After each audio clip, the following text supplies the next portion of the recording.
பாடல். இந்த பாடல் ஆமென். வானாதி வானங்கள் கொள்ளாதவரே, வார்த்தையால் வர்ணிக்க கூடாதவரே, ஓயாமல் என்ன செய்வேன்? நான் உம்முடைய துதியை நான் பாடுவேன். ஹல்லேலூயா. ஆமென். கர்த்தர் நாம் மகிமைப்படுவதாக. நம்முடைய உள்ளம் அப்படியாக நாளுக்கு நாள் என்ன ஆகணும் அப்படின்னு சொன்னா, தேவன் மேல, தேவனுடைய காரியங்கள் மேல, தேவனுடைய விஷயங்கள் மேல நமக்கு ஆர்வம் கூடுகிறதாக காணப்பட வேண்டும். ஹல்லேலூயா. ஆமென். மான்கள் நீரோடைகளை வாஞ்சித்து கதறுவது போல என் ஆத்துமா யாரை நோக்கி காத்திருக்கணும்? தேவனை நோக்கி, தேவனுடைய காரியங்களை நோக்கி காத்திருக்கிறதா இருக்க வேண்டும். ஹல்லேலூயா. அதனால ஒரு முக்கியமான நாள். நம்ம எல்லாரும் கூடி வந்து இங்க ஜெபம் பண்ண வந்திருக்கிறோம். ஜெபிப்பதற்கு முன்பதாக ஒரு சில வசனங்களை நாம் தியானித்து விட்டு அதன் பின்பதாக நம்ம என்ன செய்யலாம் அப்படின்னு சொன்னா, தேவனுடைய வார்த்தையை தியானிக்கலாம் என்று யோசிக்கின்றேன். மார்க் எழுதின சுவிசேஷம் 2ஆம் அதிகாரம் 3வது வசனத்திலிருந்து நம்ம வாசிக்க போகிறோம். மார்க் சாப்டர் 2 verses 3 to 12 வரைக்கும் இருக்கு. நம்ம இந்தியாவுக்காக, நம்முடைய தேசத்திற்காக நம்ம என்ன பண்ண வந்திருக்கிறோம்? ஜெபிக்க வந்திருக்கிறவர்களாய் காணப்படுகின்றோம். ஸோ ஆவியானவருடைய உள்ளத்துல போட்ட வார்த்தை இதுதான், திமிர்வாதம். என்னது? திமிர்வாதம். ஹல்லேலூயா. ஒரு முடக்குவாதம், திமிர்வாதத்துல பீடிக்கப்பட்டவனாய், பேரலைஸ் ஆனவனாய் ஒரு மனுஷனை குறித்து என்ன பண்றோம்? நம்ம இங்க வாசிக்கிறவர்களாய் காணப்படுகின்றோம். என்ன செய்கிறாங்க அப்படின்னு சொன்னா, அவனால நடக்க முடியல, அவனால எந்திரிக்க முடியல. உடனே 4 பேர் என்ன செய்யறாங்க? அவனை கொண்டு என்ன பண்றாங்க? இயேசுவண்டை வருகிறார்கள் என்று சொல்லி நம்ம வாசிக்கிறோம். நம்முடைய தேசத்துல கூட நீங்க பாத்தீங்க அப்படின்னு சொன்னா, ஒரு பேரலைஸ் அட்டாக் போல நம்முடைய தேசத்துல காணப்படுகிறது. ஒரு முடக்குவாதம் போல நம்முடைய தேசத்துல என்ன செய்யுது என்று சொன்னால் காண்கிறதா இருக்கிறது. இப்ப நீங்க பாத்தீங்க அப்படின்னு சொன்னா, பேரலைஸ் அப்படின்னு சொல்லி வரும்பொழுது, இந்த உலகத்துல, இந்த இந்தியாவில் நம்முடைய நாட்டுல நம்ம பார்க்கும்பொழுது நிறைய விஷயத்துல முடக்குவது போல காணப்படுகின்றது. அதனுடைய விளைவு என்ன? அது இப்படிதான் இருக்கு. நம்முடைய நாடு வந்துட்டு உண்மையாகவே ஒரு பேரலைஸ் அட்டாக்ல தான் இருக்கு அப்படின்னு சொல்லி நமக்கு எப்படி தெரியும் அப்படின்னா, சிம்டம்ஸ் நமக்கு நல்லா தெரியும். என்னது தெரியும்? சிம்டம்ஸ். நாட்டினுடைய சிம்டம்ஸ்ல பார்க்கும்பொழுது, நாடு, இந்த உலகம் எப்படிப்பட்ட காரியத்திலே முடக்கப்பட்டிருக்கிறது என்று சொல்லி நம்ம பார்க்க முடியும். தேவனை அறியக்கூடாதபடி என்னவா இருக்குது என்று சொன்னால், ஒரு முடக்கப்பட்ட ஒரு நிலையில இருக்கிற நாளிலே தேவனுடைய ஜனங்களாகிய நாம் தேவனுடைய சன்னிதானத்திலே நம்முடைய தேசத்திற்காக ஜெபிக்க வேண்டியது அதிகமான கடமையாய் காணப்படுகிறது. ஹல்லேலூயா. ஹல்லேலூயா. அப்ப நம்ம பார்க்கும்பொழுது, முதலாவதாக நம்ம நாட்டுல எப்படிப்பட்ட சிம்டம்ஸ் இருக்கு அப்படின்னா, விக்கிரக ஆராதனை என்ன செஞ்சிட்டு இருக்கு அப்படின்னு சொன்னா, என்ன ஆயிட்டு இருக்கு? நாளுக்கு நாள் பெருகிக்கொண்டே இருக்கிறதாக காணப்படுகிறது. ஒரு அவங்களுடைய விசுவாசத்துல பொய்யான காரியங்களை மக்கள் என்ன செய்து கொண்டிருக்கிறார்கள்? நம்பிக்கொண்டிருக்கிறவர்களாய் காணப்படுகிறார்கள். விக்கிரக ஆராதனை பெருகிட்டு இருக்குது. அது மட்டும் இல்லாம எப்படி இருக்காங்க அப்படின்னா, ஜனங்க பொய்யான காரியங்கள் மேல அதிகமாக நம்பிக்கொண்டிருக்கிறாங்க. மனுஷங்க அதுக்கு பயப்படுறாங்க அப்படின்னு சொல்லலாம். அந்த ஒண்ணில்லாத ஒரு விஷயத்துக்கு என்ன செய்யறாங்க அப்படின்னா, அதிகமாக பயப்படுறாங்க. இது எதனால அப்படின்னு சொன்னா, கடவுள் பயம். அந்த உண்மையான ஒரு கடவுள் பயம் காணப்படுகிறதா இருக்கிறது. என்ன என்றால், என்ன ஒரு வேதனை என்று சொன்னால், அவருடைய இருதயங்கள், அவருடைய மனக்கண்ணானது என்னவா இருக்கிறது? குருடாக்கப்பட்டிருக்கிறதா இருக்கிறது. அதுதான் வேதனை. அதனால நம்ம எதுக்காக ஜெபம் பண்ண வந்திருக்கிறோம் அப்படின்னா, அவருடைய மனக்கண்கள் திறக்கப்படும்படியா நம்ம ஜெபிக்க வந்திருக்கிறோம். ஹல்லேலூயா. ரெண்டாவது சிம்டம்ஸ், பேரலைஸா இருக்கு இந்த நாடு அப்படின்னு சொன்னா, ரெண்டாவது சிம்டம்ஸ் என்ன அப்படின்னு சொன்னா, மக்கள் மதத்தின் பேரில் பெருமை கொள்கிறவர்களாய் காணப்படுவார்கள். என்ன செய்வாங்க? மதத்தின் பேரில், சுயநீதியின் பேரில் காணப்படுவார்கள். தங்களுடைய சுயநீதியின் பேரில, மதத்தின் பேரில் இந்த உலகம், இந்த நாடு எப்படிப்பட்டதா இருக்குன்னா பெருமையா இருக்கு. அதனாலதான் பாத்தீங்க அப்படின்னு சொன்னா, அங்கங்க என்ன பண்ணப்படுறாங்க? மதத்தினால கலவரங்கள்லாம் உண்டாக்கப்படுகிறது. ஏன்னா சுயநீதி கொள்கைகளினால ஆட்கொள்ளப்பட்டதுனால மக்கள் என்ன செய்யறாங்க என்று சொன்னால், ஒருத்தரை ஒருத்தர் அழித்துக் கொள்கிறவர்களாய் காணப்படுறாங்க. எல்லாம் சொல்லுங்க, சுயநீதி. சுயநீதி இது ரொம்ப பெரிய டேஞ்சரான விஷயம். இந்த சுயநீதி எப்படிப்பட்ட விஷயம் அப்படின்னு சொன்னா, ரொம்ப ஒரு டேஞ்சரான விஷயம். பாத்தீங்கன்னா, நேத்தி நானும் சிஸ்டரும் போர்ட் பிளேயர்ல இருந்து வந்துட்டு இருந்தோம். ஒரு 2 மணி இருக்கும். 2 மணி டைம்ல 2:30 மணி கிட்ட நெருக்கிற டைம்ல பாத்தீங்க அப்படின்னா, நம்மு நகர்ல இருந்து ராஞ்சி இன வாலிபர்கள் என்ன செய்றாங்கன்னா, வெறும் காலில நடந்தே வந்துட்டு இருக்கிறாங்க. ஒரு பெரிய கூட்டம், பெரிய கூட்டமா நடந்தே வந்துட்டு இருக்கிறாங்க. இப்போ வந்துகிட்டே இருக்கும்பொழுது நாங்க வண்டிய நிப்பாட்டி ஒரு பிள்ளைங்க கிட்ட கேட்குறோம். நாங்க எங்க போறீங்க அப்படின்னு கேட்கும்போது அவங்க என்ன சொன்னாங்க, நாங்க எங்க போறோம்ன்றாங்க. நாங்க பாணிகாட்ல இருக்கிற வேளாங்கண்ணி சர்ச்சுக்கு நாங்க போறோம் அப்படின்னு சொல்றாங்க. எங்கேருந்து வந்தீங்கன்னு கேட்டா, எங்கேருந்து வந்தாங்க தெரியுங்களா? போர்ட் பிளேயர்ல இருந்து நாங்க நடந்தே போயிட்டு இருக்கிறோம் அப்படின்றாங்க. ஸோ பார்க்கும்போது எங்களுக்கு ரொம்ப வேதனையா இருந்துச்சு. என்ன ஒரு வேதனையா இருந்துச்சுன்னு சொன்னா, அவங்களுக்கு என்ன கற்றுக் கொடுக்கப்படுகிறது என்று சொன்னால், நீ இவ்வளவு தூரம் நடந்து போயிட்ட அப்படின்னு சொன்னா என்ன செஞ்சிருவ நீனு? உன்னை ஆண்டவரு உன் பாவங்களை மன்னிச்சிருவாரு. நீ ஆண்டவரை பிரியப்படுத்திடலாம். இப்படிலாம் சொல்லி என்ன பண்றாங்க? மனுஷர்கள் தங்கள் சுயநீதிகளை என்ன பண்றாங்க? கற்றுக் கொடுக்கிறார்கள் பிரியமானவர்களே. பாருங்க, ஒரு ஊழியக்காரனா இருக்க எனக்கே வேதனையா இருக்குன்னா, பரமபிதாவுக்கு எவ்வளவு வேதனையா இருக்கும் இல்ல? அந்த வெயில்ல, அந்த டைம்ல நல்ல வெயில் இருந்துச்சு. வெயில்ல வெறும் காலில மக்கள் நடந்து போயிட்டு, அங்க போய் அடையணும் அப்படின்னு சொல்லி என்ன செய்றாங்க? மக்கள் சென்று கொண்டிருக்கிறார்கள். அப்ப இது ஒரு முடக்கு நிலை. இது எப்படிப்பட்ட நிலை? ஒரு முடக்குவாதம். மக்கள் அறிந்து கொள்ளக்கூடாதபடி மனதளவில் ஒரு முடங்கி போயிருக்கிறாங்க. சத்தியத்தை அறிந்து கொள்ளாதபடி, விசுவாசத்தினால் தான் நீதிமான் பிழைப்பான் என்று சொல்லி மக்கள் என்ன பண்ணல? அறிஞ்சிக்கல. தங்கள் சுய கிரியைகள் மேல என்ன செய்றாங்க? நம்பிக்கை வைக்கிறாங்க. நீங்க வேளாங்கண்ணிலலாம் நீங்க பார்த்தீங்க அப்படின்னு சொன்னா, ஒரு இடம் இருக்கு. சர்ச்சுக்கு முன்னாடி பார்த்தீங்கன்னா, ஒரு மணல் கொட்டி வச்சிருப்பாங்க. அதுல முட்டி போட்டே மக்கள் நடந்து போவாங்க. எப்படி போவாங்க? முட்டி போட்டே நடந்து போனா எங்களுடைய விண்ணப்பங்கள் கேட்கப்பட்டுரும் அப்படின்னு சொல்லி ஒரு பாரம்பரிய மனப்பான்மை பிரியமானவர். இதெல்லாம் என்ன அப்படின்னா நாட்டினுடைய முடக்கு நிலையாய் காணப்படுகிறது, முடக்குவாத நிலையாய் காணப்படுகிறது. நிறைய அன்பிலீஃப் சிஸ்டம் இருக்கு, நிறைய அவிசுவாச கோட்பாடுகளால மதத்தின் பேரில மக்கள் என்ன பண்ணப்படுறாங்க? அதை செய்து கொண்டு பெருமை அடித்துக் கொண்டுகிறார்கள். இப்ப பாருங்களேன், நேத்தி அந்த பிள்ளைங்களாம் நடந்து போயிட்டு வீட்டுக்கு போய் சேரும் பொழுது அவங்களுக்கு ஒரு பெரிய பெரிய சந்தோஷம். என்ன அப்படின்னா, நாங்க எத்தனை கிலோமீட்டர் நடந்து போயிட்டோம்? 40 கிலோமீட்டர் இன்னைக்கு என்ன ஆயிட்டோம்? நாங்க நடந்து போயிட்டோம். அப்ப ஆண்டவர் கண்டிப்பா எங்க மேல என்ன ஆயிட்டாரு? பிரியமாயிட்டாரு. எங்க பாவங்களெல்லாம் மன்னிச்சிட்டாரு. நீ நடந்துதான் போகணும் அப்படின்னா, இயேசு கிறிஸ்து சிலுவையில மரணத்தை ருசிக்க வேண்டியது அவசியம் இல்லையே. ஹல்லேலூயா, ஆமென். நீ மொட்டை தான் போடணும் அப்படின்னா, இயேசு கிறிஸ்து பரலோகத்திலிருந்து இறங்கி வரணும்னு அவசியம் இல்லையே. அப்ப என்ன அப்படின்னா, நன்றாக புரிந்து கொள்ளணும். இப்படிப்பட்ட நிலையெல்லாம் நாட்டுல என்னவா இருக்கு அப்படின்னா, முடக்குவாத நிலையில காணப்படுகிறது. அது ஒவ்வொரு மதத்தின் பேரிலும் என்ன செய்யுது என்று சொன்னால், மக்களை ஆளுகை செய்து மக்களை என்ன பண்ணிட்டு இருக்கு அப்படின்னு சொன்னா, அவங்கவுங்க இதெல்லாம் செஞ்சுட்டா என்ன ஆயிடுவோம் அப்படின்னு சொன்னா, நம்ம நல்லா ஆயிடுவோம், வாழ்க்கை நல்லா ஆயிடும் அப்படின்னு சொல்லி என்ன பண்றாங்க? யோசிக்கிறாங்க. மூணாவது விஷயம் என்ன அப்படின்னா, மூணாவது சிம்டம்ஸ் என்ன அப்படின்னு சொன்னா, ஒழுக்க உணர்வின்மை இந்த உலகத்துல காணப்படுது. எப்படி இருக்கு? இந்த நம்ம நாட்டுல மக்கள் ஒழுக்கம் இல்லாதவர்களாய் காணப்படுறாங்க. இதெல்லாம் ஒரு சிம்டம்ஸ் பிரியமானவர். ஒரு பேரலைஸா இருக்கிறாங்க அப்படின்னு சொன்னா, அவங்களுக்கு என்ன செய்யாது?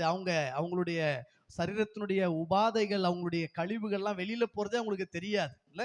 அதே போலதான் இந்த நாட்டுல கூட எப்படி இருக்கு அப்படின்னு சொன்னா, அப்படிப்பட்ட நிலை தான் காணப்படுது. ஒழுக்க உணர்வு இல்லாத நிலையாய் காணப்படுகிறார்கள். மக்கள் என்ன செய்யறாங்கன்னா, எப்படி வேணா வாழ்ந்துக்கலாம், எப்படி வேணா போயிடலாம் அப்படின்னு சொல்லி வாழ்ந்து கொண்டிருக்கிறவளா பார்த்தீங்க அப்படின்னு சொன்னா, சோசியல் மீடியாவே எடுத்துக்கங்களேன். சோசியல் மீடியால யூடியூப், ஃபேஸ்புக், இன்ஸ்டாகிராம்லாம் ஒரு நல்ல கண்டுபிடிப்பு பிரியமானவர்களே. ஆமென். நல்ல கண்டுபிடிப்பு. ஆனா உங்களுக்கு தெரியுமா அது எவ்வளவு கரப்டடா இருக்கு அப்படின்னு சொல்லிட்டு? அந்த சோசியல் மீடியா, இந்த இந்த இந்த இந்த சமூக வலைதளங்கள் எல்லாம் என்னவா இருக்குன்னா, பெரும்பான்மையாய் கரை படிந்ததாய் மாறிவிட்டது. மக்கள் ஒழுக்கம் இல்லாதவர்களாய் மாறிவிட்டார்கள். ஒழுக்க ஒழுக்க உணர்வில்லாத நிலையில இன்னைக்கு உலகம் காணப்படுகிறது. ஒரு ஆண் பெண் வந்து தங்களுடைய படுக்கறையில, தங்களுடைய பெட்ரூம்ல எப்படி பேசிக் கொள்வார்களோ அதே போல காரியங்கள் இன்னைக்கு சமூக வலைதளத்துல கேமராக்கு முன்னாடி மக்கள் என்ன செய்யறாங்க? பேசி அதை பப்ளிஷ் பண்றாங்க. எவ்வளவு வெட்கக்கேடு பாருங்களேன். இல்ல, எவ்வளவு வெட்கக்கேடு, எவ்வளவு அசிங்கமான விஷயம் அது. ஆனா மக்களுக்கு என்ன தெரியுமா? தெரியல. அது அது தப்பா தெரியல. அது இது ஒரு பேரலைஸ் விஷயம் பிரியமானவர். இது ஒரு முடக்குவாதம். இத வந்து கவர்மெண்டால கூட கண்ட்ரோல் பண்ண முடியாத நிலையில இருக்காங்க தெரியுங்களா? கவர்மெண்ட் கூட கண்ட்ரோல் பண்ண முடியாது. இப்ப உதாரணத்துக்கு நீங்க பாத்தீங்கன்னா, ஏதோ ஒரு பொய்யான பிரச்சாரத்தை நீங்க வாட்ஸ்அப்ல பரப்பி கொண்டிருந்தீங்க அப்படின்னு சொன்னா, அதை கண்காணிக்கும். ஏதாவது ஒரு பொய்யான விஷயத்த, இல்ல நாட்டு பிரதமருக்கு விரோதமாகவோ, இல்ல இந்தியனுடைய கான்ஸ்டிடியூஷனுக்கு சட்டத்துக்கு விரோதமாகவோ ஏதாவது ஒரு பொய் புரளிகளை நம்ம பரப்புறோம் என்று சொன்னால் அதை மானிட்டர் பண்ணுவாங்க. யாரு அனுப்புனா, யாரு பண்ணா, அவங்கள கைது வரைக்கும் பண்ணிடுவாங்க பிரியமானவர்கள். ஆனா இந்த மாதிரி விஷயத்தை கண்காணிக்க எந்த ஒரு சட்டமும் இல்லை. எவ்வளவு வேதனையா இருக்குல்ல, எவ்வளோ எவ்வளோ எவ்வளவு கஷ்டமா இருக்கு. பிள்ளைங்க கிட்ட போனை கொடுக்கறதுக்கு கூட நமக்கு ஒரு பெரிய கேள்விக்குறியா இருக்கு.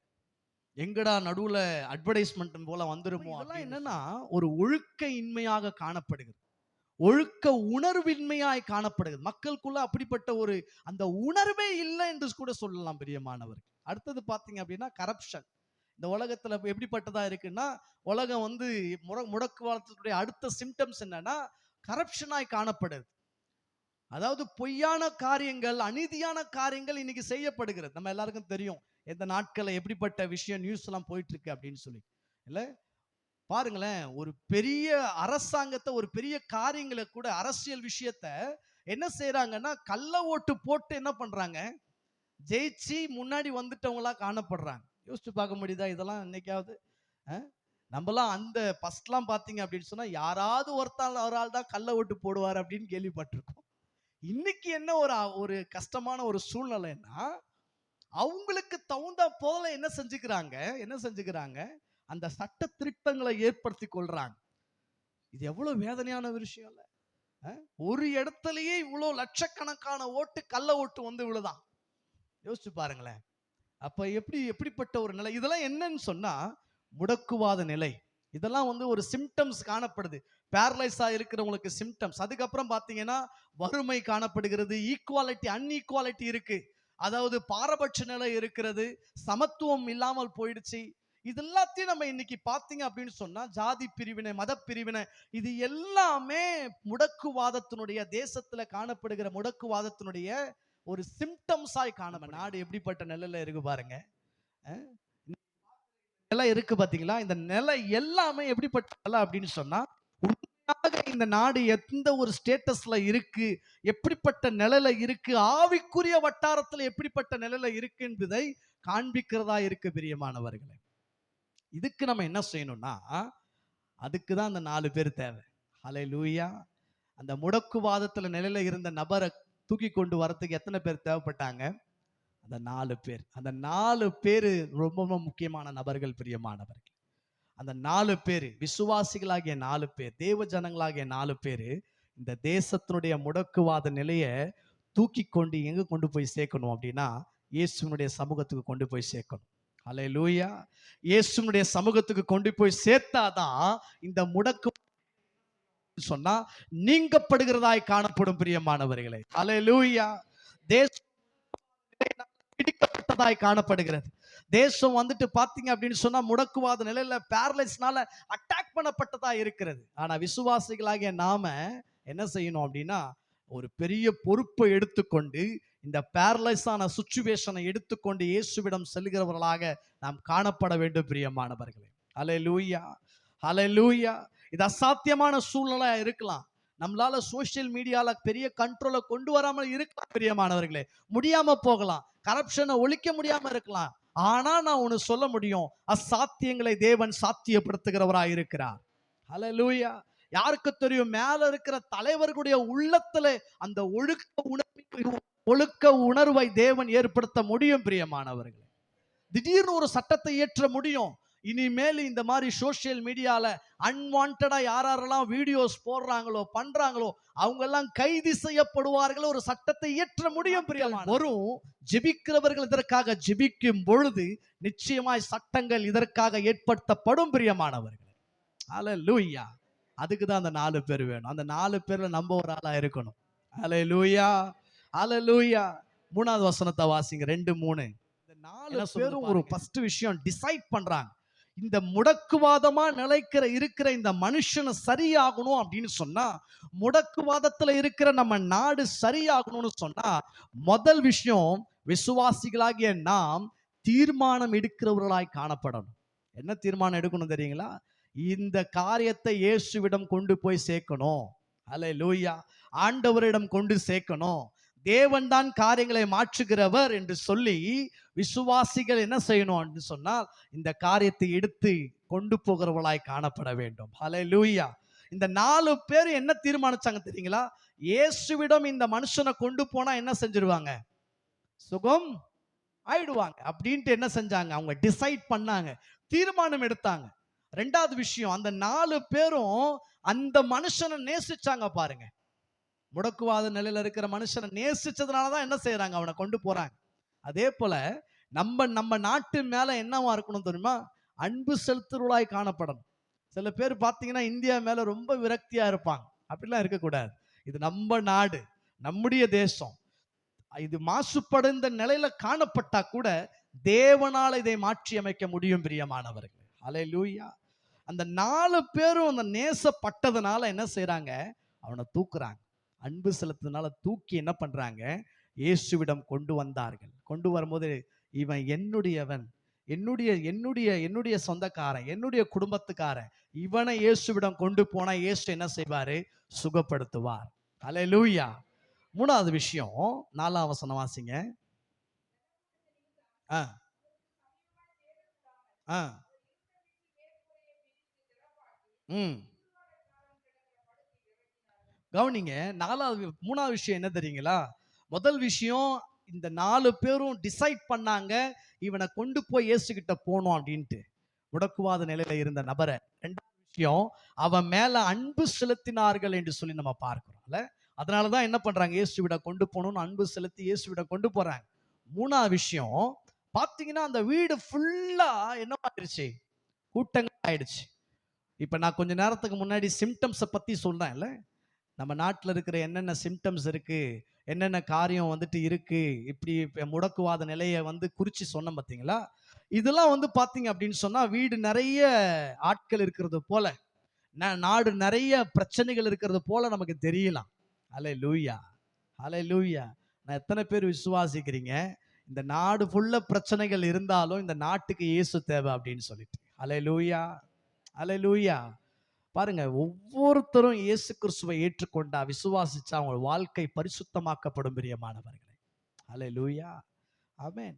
அப்ப பாத்தீங்க அப்படின்னு சொன்னா மூணாவது விஷயம் என்னன்னா, அந்த 4 பேருக்கிட்டையும் ஒரு ஆக்ஷன் பிளான் இருந்துச்சு.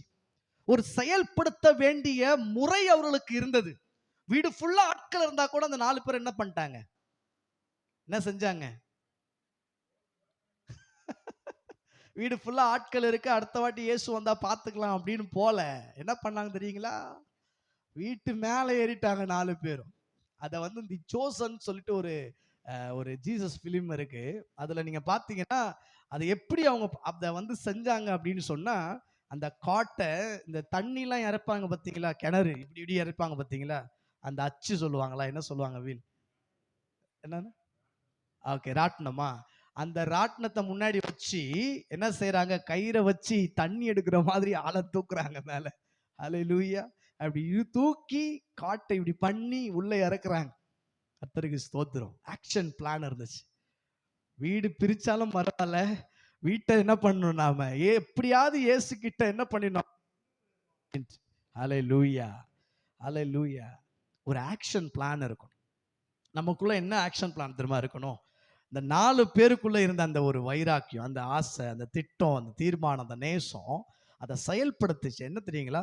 இந்த இந்த இந்த இந்த கலங்கமான இந்த உலகத்துல, அழுக்கான இந்த உலகத்துல, முடக்குவாத நிலையில இருக்க இந்த உலகத்துக்கு இயேசு தேவை. அப்ப இயேசுவை பத்தி ஜனங்க தெரிஞ்சுக்கிட்டா என்ன செய்வாங்க? ஜனங்க மாற்றப்படும். ஹல்லேலூயா. இயேசுவை பத்தி தெரிஞ்சுக்கிட்டா உலகம் மாற்றப்பட்டுறணும் அப்படின்ட்டு நம்ம என்ன செய்யணும்னா ஆக்ஷன் பிளான் இருக்கிறவளா இருக்கணும். எப்படியாயிலும் இயேசுவை பத்தி யாருக்காவது சொல்ல அப்படின்னு சொல்லி நம்ம என்ன செய்ய.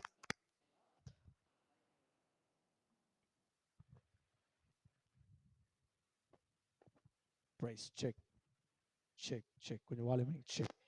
பிரைஸ்.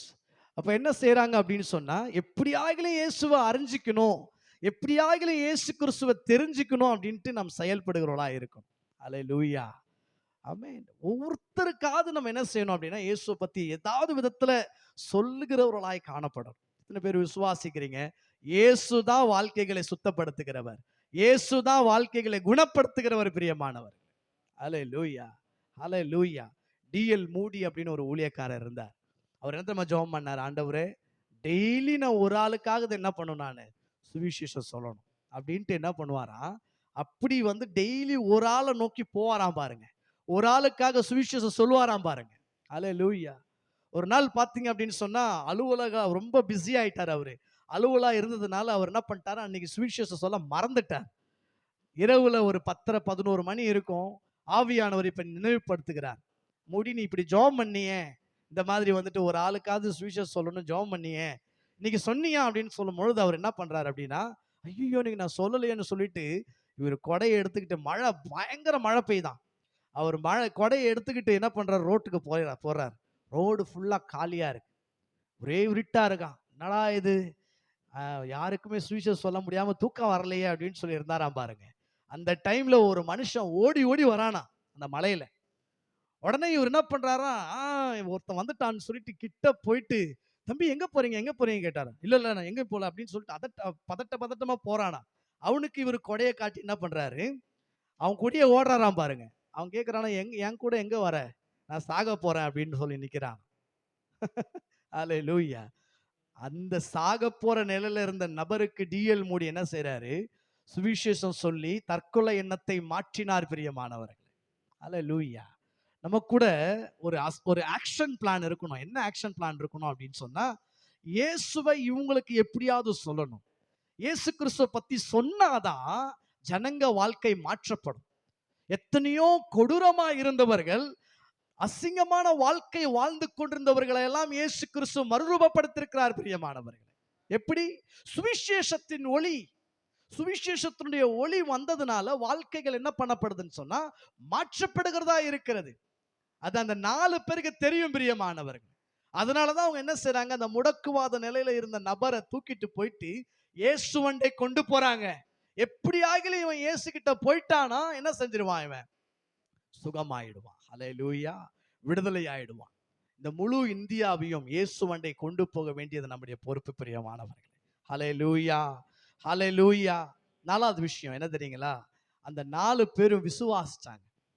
அந்த 4 பேரும் விசுவாசாங்க. என்ன தெரியுமா விசுவாசாங்க, அசாத்தியமான சூழ்நிலை காணப்பட்டா கூட முடக்குவாத நிலையில இருக்கிற இந்த மனுஷன் இயேசுவண்டை போனா அவன் சுகமாவான் என்று விசுவாசித்தார்கள் பிரியமானவர்களே. ஹல்லேலூயா, ஹல்லேலூயா. அதே போலதான் நான் சொன்ன சிம்டம்ஸ் எல்லாம் பார்க்கும்போது அசாத்தியமான காரியம் தான். எப்படிங்க சோசியல் மீடியால எப்படி ஒரு ரிஃபார்மேஷன் வரும், எப்படி மறுரூபப்படுத்தப்பட முடியும் அப்படின்னு நமக்கு யோசிக்கலாம் பிரியமானவர்களே. எப்படி விக்கிரகாராதனை நீங்கும் நமக்கு யோசிக்கலாம் பிரியமானவர்களே. ஆனால் விசுவாசிக்க வேண்டும். ஒரு நாள் வீதிகளிலே விக்கிரகங்கள் எரியப்படும் பிரியமானவர்கள். ஹல்லேலூயா, ஆமென். அந்த நாட்களை வாஞ்சிக்க வேண்டும், விசுவாசிக்க வேண்டும். தேவனாலே கூடாத காரியம் ஒன்றுமில்லை என்று சொல்லி. ஹல்லேலூயா. தேவனால கூடாத காரியம். என் வாழ்க்கையில விக்கிரகம் இருந்துச்சு, எங்க வாழ்க்கையில விக்கிரகம் இருந்துச்சு. ஒரு நாள் வந்துச்சு பாருங்க, விக்கிரகங்கள் வீதியில எரியப்பட்டன எங்க வாழ்க்கையில இருந்து. ஹல்லேலூயா. எப்படி வந்துச்சுங்க, எப்படி மாறுச்சுங்க? இயேசு உள்ள வந்தாரு, வீதியில எரியப்பட்டது. சுயநீதி வீதியில எரியப்பட்டது. சடங்காச்சாரங்கள் வீதியில எரியப்பட்டது பிரியமானவர். ஹல்லேலூயா. அப்ப விசுவாசிக்கணும். விசுவாசித்து நாம் செயல்படுகிறவளாய் காணப்படும். பாருங்க, இந்த 4 விஷயமும் நமக்கு கண் கூட அங்க தெரிகிற விஷயங்கள். ஒண்ணு என்ன அப்படின்னு சொன்னா, அந்த 4 பேருக்குள்ளும் என்ன பண்ணாங்க, டிசைட் பண்ணாங்க, தீர்மானம் எடுத்தாங்க, இவனை கொண்டு போன இயேசு கிட்ட அப்படின்னு. 2வது விஷயம் என்னதுங்க, அவங்க நேசிச்சாங்க இல்ல, அந்த நபரை நேசிச்சதுனால கொண்டு போனாங்க. 3வது விஷயம் என்னதுங்க, என்ன பண்ணாங்க, செயல்படுத்தினாங்க. ஒரு ஆக்ஷன் பிளான், திட்டங்கள் காணப்பட்டது, ஆகவே அதை செயல்படுத்தி முடிச்சாங்க. 4வது விஷயம், அவங்க விசுவாசாங்க. இயேசுவிடம் கொண்டு போனா இயேசு கிறிஸ்து மறுரூபப்படுத்துவார்னு விசுவாசாங்க பிரியமானவர்களே. ஹல்லேலூயா. இப்பதான் ரொம்ப ரொம்ப முக்கியமான விஷயம் என்ன தெரியுங்களா, இப்படிப்பட்ட அற்புதங்கள் நடக்க வேண்டுமானால் இங்கு ஒருத்தருடைய இருதயம் ரொம்ப ரொம்ப முக்கியமா இருந்துச்சு. ஹல்லேலூயா. இங்க யாருடைய இருதயம் ரொம்ப முக்கியமா இருந்துச்சு? ஒருத்தருடைய இருதயம் ரொம்ப முக்கியமா இருந்துச்சு. நம்முடைய வாழ்க்கையில கூட தேவன் நம்ம மூலம் காரியங்களை செய்யணும் அப்படின்னு சொன்னா, தேவன் இந்த தேசத்துல பெரிய எழுப்புதலை கொண்டு வரணும் என்று சொன்னால், ஒரு மனுஷனுடைய இருதயம் ரொம்ப ரொம்ப முக்கியமாய் தேவைப்படுகிறது. அந்த மனுஷன் யாருன்னு நான் காட்டி கொடுக்கிறேன். அதுக்கு அப்புறம்பதாக நம்ம ஜெபிக்கலாம் பிரியமானவர்களே. 2ஆம் அதிகாரம் 1வது வசனம் 2ஆம் வசனம் வாசிங்க. சில நாட்களுக்கு பின்பு அவர் மறுபடியும் கப்பர்நகூமுக்கு போனார். அவர் வீட்டில் இருக்கிறார் என்று ஜனங்கள் கேள்விப்பட்டு உடனே வாசலுக்கு முன்னும் நிற்க இடம் போகாதபடிக்கு அநேகர் கூடி வந்திருந்தார்கள். அவர்களுக்கு வசனத்தை போதித்தார். ஹல்லேலூயா. பாருங்க, ஒரு முடக்குவாத நிலையில இருக்கிற நபர் இந்த வீட்டுக்கு கொண்டு வந்தா இயேசு இருக்கிறாரு, இயேசு சுகப்படுத்துவாரு, அந்த வீட்டு கூரைய கூட பிரிக்கிறதுக்கு நாங்க தயாரா இருக்கிறோம் அப்படின்னு அந்த 4 பேர் என்ன பண்றாங்க, செயல்படுறாங்க. இப்ப விஷயம் என்ன தெரியுங்களா? யார் அந்த வீட்டு ஓனர்? ஏங்க, உங்க வீட்டை ஓபன் பண்ணி விட்டுருவீங்களா? இல்ல, இப்ப ஒரு கூட்டமே வைக்கிறீங்க, வீட்டு கூட்டம் வைக்கிறீங்கன்னு வச்சுக்கோங்க. ஒரே கூட்டம் ஆயிடுச்சு, ஜன்னல் எல்லாம் உடைச்சிட்டு வந்துருங்க உள்ள எல்லாரும் அப்படின்னு பண்ணிடுவோமா நம்ம? ஹல்லேலூயா, ஆமென். அப்படி பண்ணிடுவோமா? முடியாது, பண்ண மாட்டோம். இல்ல, யோசிச்சு பாருங்க. 4 பேர் கூட்டம் ஃபுல்லா இருக்கிறதுனால வீட்டு கூரைய கூட பிரிச்சு உள்ள கொண்டு வந்துடுறாங்களாம். ஹல்லேலூயா, ஹல்லேலூயா. அந்த நபர் யார்? யாருடைய வீடு அது? அந்த வீடு யாரு வீடு? ஹல்லேலூயா. அதை நம்ம கொஞ்சம் பார்க்க போறோம். அந்த நபருக்கு அவ்வளோ பெரிய இருதயம் இருந்துச்சு. அதனாலதான் இயேசு கிறிஸ்து அங்க வந்து இருக்கும் பொழுது, ஊழியம் செய்யும் போது கூட வீட்டை கூட பிரிச்சு கொடுக்கிறதுக்கு அவர் என்னவா இருந்தாரு? ஆயத்தமா இருந்தாரு பிரியமானவர்களே. ஹல்லேலூயா.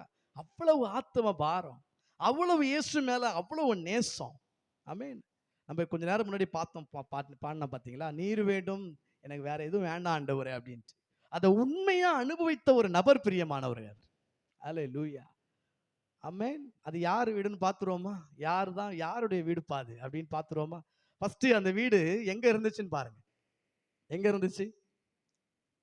இருந்துச்சுங்க? 1ஆம் வசனம் சொல்லுது, கப்பர்நகூமிலே அந்த வீடு இருந்துச்சாம். எங்க இருந்துச்சா?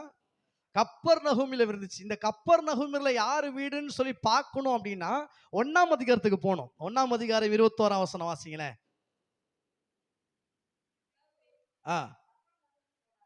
பின்பு கப்பர்நகூமுக்கு என்ன பண்றாரு? போறார். இது அப்படியே கண்டினியூஷனா ஒரு விஷயம். இந்த கப்பர்நகூமுக்கு இயேசுவும் சீஷர்களும் போறாங்க. போகும்பொழுது அங்க ஒருத்தங்க வீட்டுக்குள்ள போறாங்க. வாசிங்களேன் 30ஆம் வசனம்.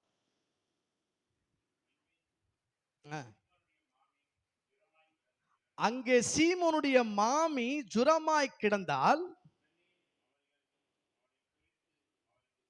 அவளை குறித்து அவருக்கு சொன்னார்கள். அவர் கிட்டே போய், எல்லாம் சேர்ந்து வாசிக்கலாம். அவர் கிட்டே போய் அவள் கையை பிடித்து அவளை தூக்கிவிட்டார்.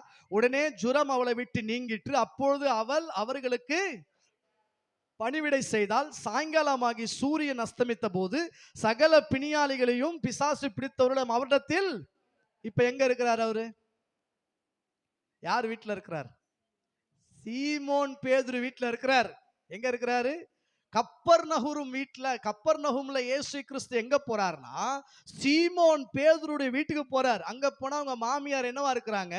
சுகவீனமா இருக்கிறாங்க. இயேசு கிறிஸ்து போறாரு, போய் என்ன பண்றாரு? சுகப்படுத்தணும்னு வசனம். அதுக்கப்புறம் பாத்தீங்கன்னா சாப்பிட்டுட்டு கிளம்பிட்டாங்கன்னு கிடையாது. வசனம் சொல்லுது, என்ன தெரியுமா சொல்லுது? அதுக்கப்புறம் பிசாசு பிடித்தவர்கள் வியாதியஸ்தரெல்லாம் எங்க கொண்டு வராங்க? பேதுருடைய வீட்டுக்கு கொண்டு வராங்க.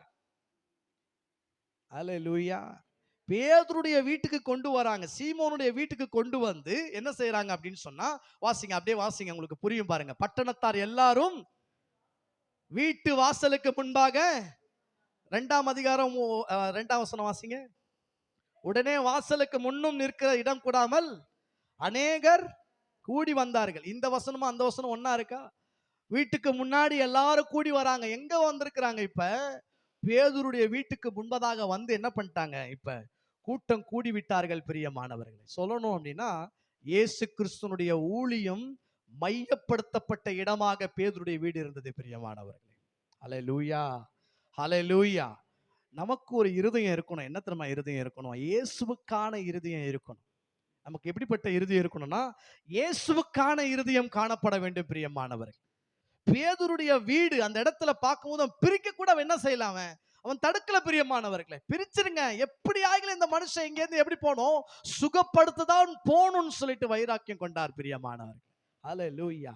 அதுதான் இயேசுனுடைய இருதயம், இயேசுனுடைய பாரம். அதுதான் பிரியமானவர்களே. என்ன அப்படின்னா, இந்த நாடு இயேசு கிறிஸ்துவின் நாமத்தில் சுகமாக வேண்டும் என்று சொல்லிதான் தேவனுடைய விருப்பமாய் காணப்படுகிறது. விசுவாசிகளாகிய நமக்கும் அந்த ஆத்தும பாரம் வேணும். ஜனங்களை குறித்த இருதயம் வேணும் பிரியமானவர்களே. நம்ம எல்லாருக்கும் தெரிஞ்ச ஒரு வசனம், என்ன வசனம் அப்படின்னு சொன்னா, எசேக்கியேல் 22:30 சுவரை அடைக்கத்தக்க ஒரு மனுஷனை என்ன பண்றேன் நானு தேடுகிறேன் அப்படின்னு சொல்றார். நான் தேசத்தை அழிக்காதபடிக்கு சுவரை அடைக்கத்தக்க ஒரு மனுஷனை தேடினேன் அப்படின்றார். அல்லேலூயா. தேசத்தை சுகப்படுத்த ஆண்டவர் ஒரு மனுஷனை தேடுறாரு. தேசத்தை விடுதலை செய்ய ஒரு மனுஷனை தேடுறார். அவனுக்கு அந்த பாரத்தை தேவன் கொடுக்கணும்னு விரும்புறார். என்ன பாரம் அப்படின்னா, இந்த தேசம் சந்திக்கப்படணும் அப்படின்னு சொல்லிட்டு. அல்லேலூயா, அல்லேலூயா. ஆத்தும பாரத்தோடு ஜனங்களுக்காக பரிதபிக்கிற இருதயம் நமக்கு தேவை பிரியமானவர். ஜனங்களுக்காக விண்ணப்பம் செய்யறது, ஜனங்களுடைய விக்கிரக ஆராதனை, அசுத்தமான வாழ்க்கைகளை, அவருடைய காரியங்களை பார்க்கும் பொழுது நம்முடைய கண்கள் என்னவா இருக்கணும் தெரியுங்களா? கண்ணீர் நிறைந்ததாக மாற வேண்டும். ஆத்தும பாரத்தோடு செயல்படுவதா இருக்கணும் பிரியமானவர்களே. அல்லேலூயா. உடனே நம்ம நியாயப்படுத்தக்கூடாது, இந்த ஜனங்களாம் எங்க தான் போறாங்க, நரகத்தை நோக்கி போயிட்டு இருக்கிறாங்க அப்படின்ட்டு. அதனால எந்த பிரயோஜனம் கிடையாது. ஒரு ஆக்ஷன் பிளான் வேணும். ஜனங்களுக்காக இருதயம் பரிதபிக்கிற இருதயம் நமக்கு தேவை பிரியமானவர். ஹல்லேலூயா, ஹல்லேலூயா. அந்த இருதயம் நமக்கு தேவை, அந்த ஆத்தும பாரம் தேவை. ஆண்டவரே, என் தேசம் இயேசு கிறிஸ்துவை அறிந்து கொள்ளணும், எங்க தீவு இயேசு கிறிஸ்துவை அறிந்து கொள்ளணும், என் ஜனங்கள் இயேசு கிறிஸ்துவை அறிந்து கொள்ளணும். மாயை பின்பற்றி வீணராய் போய்கொண்டிருக்கிற இந்த ஜனங்கள் கர்த்தரிடத்தில் என்ன அநியாயத்தை கண்டார்கள் ஆண்டவரே. ஹல்லேலூயா. அந்த இருதயம் பக்குவப்படணும், பாரத்தினால நிரப்பப்படணும், ஆத்தும பாரத்தால நிரப்பப்படணும் பிரியமானவர்களே. ஹல்லேலூயா. அப்பதான் இந்த தேசம் சந்திக்கப்படும், அப்பதான் இந்த தேசம் சந்திக்கப்படும் பிரியமானவர்களே.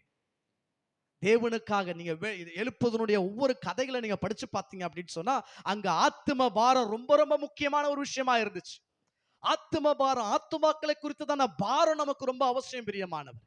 பாருங்க, இந்த ஞாயிற்றுக்கிழமை சர்ச்சில் சொன்னேன், என்ன சொன்னேன்? நாட்டுக்காக ஜெபம் பண்ணணும் அப்படின்னு சொன்னா இல்லையா? எத்தனை பேர் தான் வந்திருக்கிறீங்க? அல்லேலூயா. மற்றவங்க எல்லாம் எங்கன்னு பார்த்தா இந்நேரம் பஜார்ல என்ன பண்ணிட்டு இருப்பாங்க, அந்த உடஞ்சு போன பொருளை போய் பார்த்துட்டு அதுல இருக்கிற ஒரு 4 பொருளை எடுத்துட்டு அதுல ஒரு ஹாப்பி. இன்னைக்கு ஒரு பட்டாசு கிடைச்சிருச்சு, டப்பா கிடைச்சிருச்சு, 10 ரூபாய்க்கு வாங்கின கிழிஞ்சு போனதை வாங்கி வீட்டுல வந்து தச்சு ஒட்டி. அல்லேலூயா. நான் இவ்வளவு நாள் இன்டர்வெல்ல இருந்ததுனால இது எப்படி நடக்கும்னு எனக்கு தெரியாது.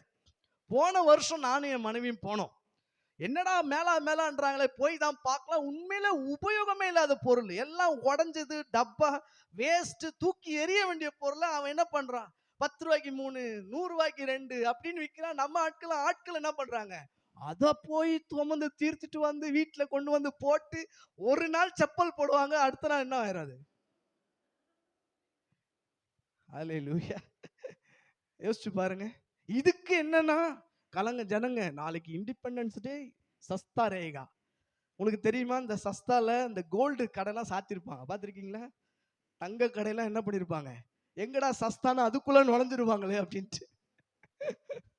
அன்னைக்கு பெரிய பெரிய கடைலாம் சாத்திருப்பாங்க. அவங்க எங்க வேஸ்டா இருக்கிற பொருள், உடஞ்சு போன ரிப்பேர் ஆன பொருளெல்லாம் தூக்கி என்ன பண்ணிருப்பான்.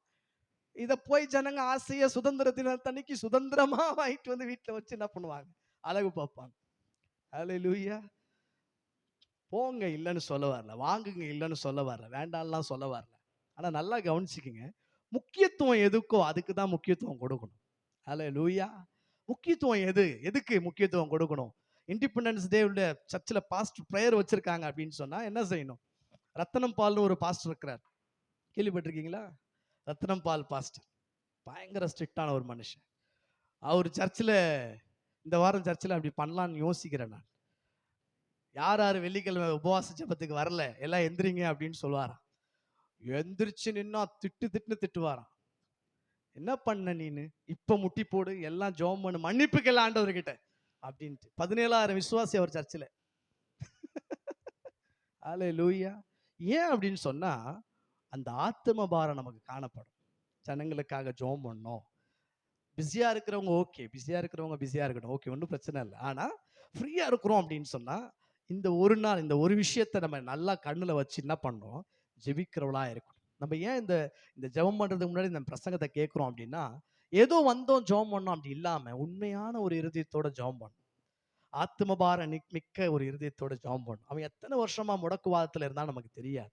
ஆனா அங்க 5 பேருடைய அவங்களுடைய இருதயம் தெரிஞ்சுச்சு. ஒண்ணு என்னன்னா, அந்த 4 பேருடைய இருதயம், அவங்களுடைய இருதயம் எப்படிப்பட்ட இருதயம்? அவங்க தீர்மானிச்சாங்க, நேசம் கொண்டாங்க, அவனை கொண்டு போனா இயேசு சுகமாக்குவார்னு விசுவாசிச்சாங்க, ஆக்ஷன் பிளான் வச்சிருந்தாங்க. 5ஆவதா ஒரு ஆள் இருந்தார். யாருன்னா பேதுரு. அவர் ஜனங்களுக்காக இருதயம் ஆர்வம் கொண்டவராய் காணப்பட்டார். என் வீடே போனாலும் பரவாயில்ல, இயேசு கிறிஸ்துவ ஜனங்க வந்து இங்க வந்து என்ன செய்யணும்? இயேசு விட அன்பை சுதந்திரித்துக் கொள்ளணும் அப்படின்னு சொல்லி. ஹல்லேலூயா, ஹல்லேலூயா. அதனாலதான் அது ஒரு மிஷன் ஸ்டேஷனா இருந்துச்சு. இயேசு கிறிஸ்துவுடைய மிஷன் ஸ்டேஷனா இருந்துச்சு. அதனாலதான் கப்பர்நகூமுக்கு வராரு, எல்லாரும் அங்க கூடி வந்தாங்க அப்படின்னு சொல்லி சொல்றாங்க. ஒரு ஆத்ம பார சிந்தையோடு கூட நம்ம ஜெபிக்க போறோம். யாரும் கண்களை மூடி. சுவரை அடைக்கத்தக்க மனுஷனை தேவன் தேடுகின்றார். அந்த ஆத்ம பாரத்தோடு கூட ஜனங்களுடைய வழி மாறி போய் நிற்கிற ஜனங்களுடைய இருதயங்கள் மாற்றப்பட வேண்டும், திசை திருப்பப்பட வேண்டும் இயேசுவண்டை. ஹல்லேலூயா. Thank you Father God. Mark எழுதின சுவிசேஷம் 2ஆம் அதிகாரத்துல நம்ம தியானித்தோம். முடக்குவாத நிலையில இருந்த அந்த மனுஷனை இந்த 4 பேரு இயேசுவண்டை கொண்டு வந்ததை நம்ம பார்த்தோம்.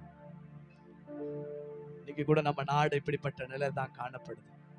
ஜெபிக்கிறவர்கள், விசுவாசிக்கிறவர்கள், தேவனுடைய வார்த்தையை சொல்லுகிறவர்கள், தீர்மானம் எடுக்கிறவர்கள், செயல்படுகிறவர்கள், ஆத்துமபாரம் கொண்டவர்கள் தான் இந்த தேசத்தை கிறிஸ்துவண்டை கொண்டு போக முடியும். பிரியமானவர், ஹல்லேலூயா. இதோ ஏனோ தானோன்னு வாழ்ற ஒரு விசுவாசியை அல்ல, தேவனுடைய இருதயத்தை அறிந்து கொண்டவர்களாய், தேவனுடைய சத்தத்துக்கு கீழ்ப்படுகிறவர்களாக, எப்படியாகிலும் இயேசு கிறிஸ்துனுடைய இயேசு கிறிஸ்துவை மற்றவர்களுக்கு அறிவிக்க வேண்டும் என்று செயல்படுகிற ஒரு விருதயமாக எல்லாருக்குள்ளே அந்த ஆத்ம பாரம் காணப்படுவர்களாய் இருக்க வேண்டும். ஹல்லேலூயா. நன்றியோடு நாங்கள் ஸ்தோத்திரிக்கிறோம். அந்த டிஎல் மூடிய போல ஒரு தீர்மானம் எடுக்கலாம்.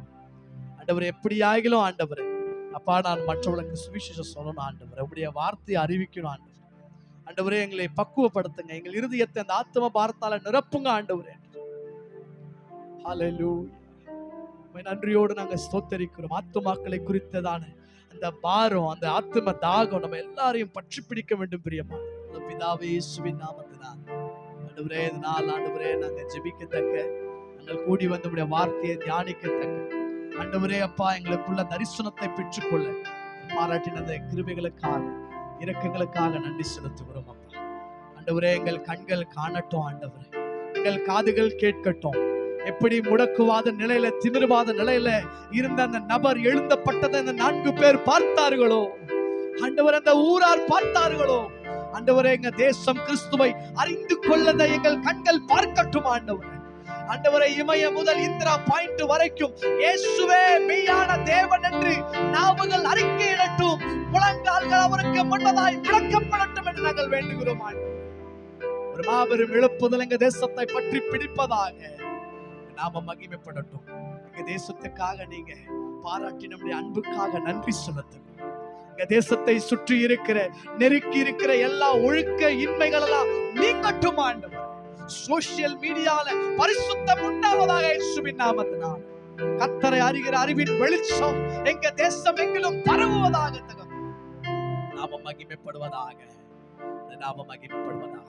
இந்த ஜெபத்திலே கூடி வந்த ஒவ்வொருவருக்காக நான் ஜெபிக்கிறேன். இவர்களெல்லாம் விசேஷமான ஜனங்கள் ஆண்டவர் அப்பா. ஆண்டவரே தகப்பனே, தேசத்தை நேசிக்கிறவர்களுக்காக நன்றி செலுத்துகிறேன். ஆசீர்வதிங்கப்பா, கிருபை பெருகட்டும் இவர்கள் ஒவ்வொரு மூலமாக. கர்த்தாவே, உம்முடைய நாமம் மகிமைப்படட்டும் ஆண்டவர், மகிமைப்படட்டும். ஆசீர்வதிங்கப்பா. ஒரு பிலிப்புகளாக, ஒரு நத்தானியலாக, ஒரு சீமோன் பேதுருவாக ஆண்டவரே, ஒரு அந்திரேயாவாக ஒவ்வொருவரும் இயேசுவை ஆண்டவரே, இயேசுவிடம் ஜனங்களை நடத்தத்தக்க நீர் பயன்படுத்தும்படி ஆய்ச்சிக்கிறேன். ஆசீர்வதிங்க, வழி நடத்துங்க. இயேசு கிறிஸ்து மூலம் ஜெபிக்கிறேன் நல்ல பிதாவே. ஆமென்.